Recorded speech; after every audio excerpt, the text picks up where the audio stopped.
Thanks so much for joining us. There are going to be 5 questions facing you on your ballot this fall, all of them requiring some amount of thought and research. So to help you get started, this week we're getting some input on all 5 of them, if we can get to them all, from a nonpartisan expert who we trust, and that would be my guest today, Evan Horowitz. He's executive director of the Center for State Policy Analysis at the Jonathan Tisch College of Civic Life at Tufts University. Evan, welcome. It's great to be here for lightning round ballot questions. Yeah, here we go. Yeah. Well, let's do our best. Question 1. The state auditor's authority to audit the legislature. A yes vote would allow the auditor to more broadly probe and evaluate a whole range of activities that the legislature engages in. Auditor DeZoglio says this would serve the public's interest in transparency. Opponents say she's overstepping her boundaries and there's really nothing fishy going on. What did you find? But I doubt there's nothing fishy going on. But I don't think the ballot question resolves it. What we basically found is even a yes vote probably will not empower the auditor to oversee the things people care about in the legislature, their votes, their committee assignments. She's not going to have that authority. The courts probably won't give it to her, and the legislature will fight back. So I think a yes vote is not a vote for this power. A yes vote is a vote for gridlock. It would send a message to the legislature, though. It would, but if the legislature were sensitive to messages from the public, we probably would not be in this situation. Great point. All right, question 2, probably the most notorious one on the ballot this fall. I'm hoping to change that. We'll get to question 4, but yeah, for now, question 2. All right, a yes vote would wipe out the lone statewide graduation requirement in Massachusetts that students pass the MCAS test by 10th grade. Students would still take the MCAS, but each district would set its own standards for graduation. What did your research find? So this really is a question for voters about who should have the authority to authorize, to dictate who can graduate from high school. Should it be districts? The districts say, yes, we set the standards, we decide what students can graduate? Or should the state play a role and say, yeah, you know what, we have to sign off because we have over 300, there are over 300 districts in the state. It's not like there are 20 of them. They each have their own standards. That's no standard. This is really just a question for voters. There are good arguments, I think, on both sides. The teachers union, which is backing the question, says this will give more freedom to teachers. They'll be able to tailor their coursework, their syllabi for the students who need it. The business groups who are really on the no side, they're saying, we don't want to become a state with a fractured education system. We want to set high standards across the state. If you vote yes on this, you're undermining that effort.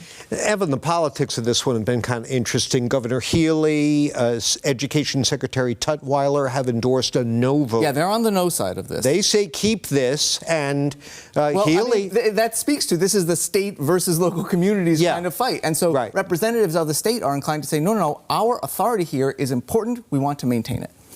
And certainly MCAS has been a part of the ed reform that has been nationally acclaimed. Much longer than that. 30 years. 30 years. We do have some of the best schools in the country. Lots of people credit MCAS for at least part of that success. It is also true, though, that most states have common standards, but usually not a test. Usually a set of curricula or a set of coursework that students have to compete. So we are kind of an outlier and really relying on a test to set the common standard for the state. And of course, at least in some cases, we'll be doing more extensive coverage on these questions as the campaign winds on. But let's go to question 3 here, Evan. This is a yes vote would allow something called sector-based bargaining here, in which rideshare drivers using platforms like Lyft and Uber could negotiate together for better pay and benefits that would then apply across the industry.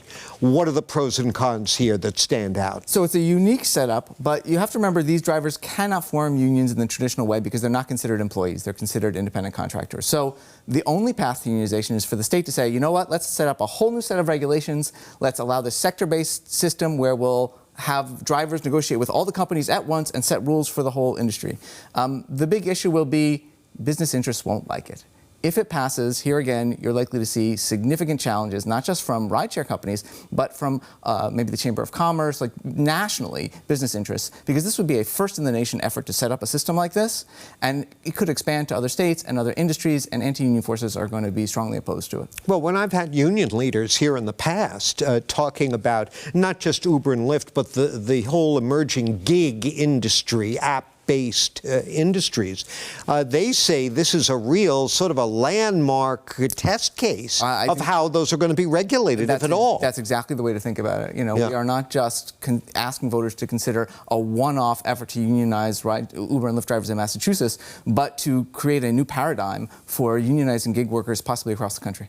Okay, well, after wrestling with questions 1, 2, and 3, you're going to need to chill out a little bit.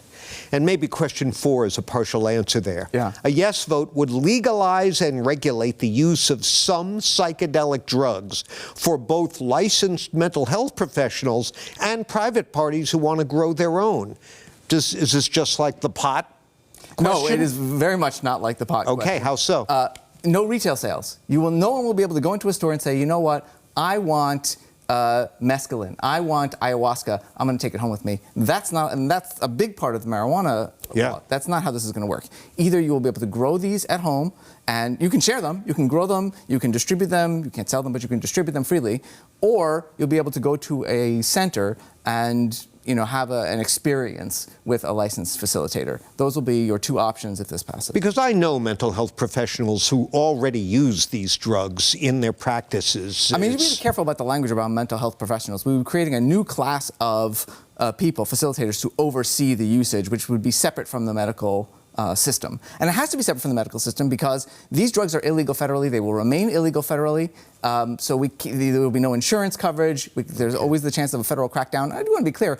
The drugs we're talking about, some of them associated with magic mushrooms, but some associated with ayahuasca, ibogaine, peyote, right? These drugs can have very serious sort of cardiac, neurological effects. This is not a kind of casual set of drugs that we're talking about. Okay, and not to make light of it at all, but Hunter Thompson certainly lived in the wrong era.